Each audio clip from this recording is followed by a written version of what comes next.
নবীজি বলছেন, উম্মত দুনিয়ার ধোঁকা থেকে বেঁচে থাকো, নারীর ধোঁকা থেকে বেঁচে থাকো। বেপর্দা নারীর হাসি না, আগুন।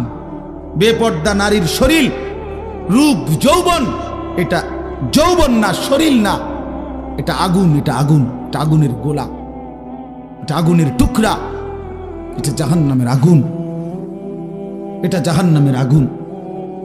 এই জন্য আমি অনুরোধ করছি, আমার ছেলেরা, আমার সন্তানেরা, আমার বাবারা, আমার ভাইরা, আমার বন্ধুরা, তোমরা ফিরে আসো বাপ। একটা উদ্দেশ্য নিয়ে এই আয়াতটা পড়ছি। এবার আমি এটা বললেই আমার কথা শেষ। উদ্দেশ্যটা হলো, আল্লাহ নবী সাল্লাল্লাহু আলাইহি ওয়াসাল্লাম বলছেন, যুবকদেরকে লক্ষ্য করে আপনারা বাবারাও উপদেশ দিবেন আপনাদের ছেলেদেরকে। নবীজি সাল্লাল্লাহু আলাইহি ওয়াসাল্লাম বলেছেন, এক মানুষের যৌন চাহিদা, লজ্জাস্থানের চাহিদা, নারীর আসক্তি কমানোর জন্য সবচেয়ে কার্যকর পরীক্ষিত প্রতিষেধক ঔষধ, অ্যান্টিবায়োটিক, আল্লাহ নবী বলছেন রোজা।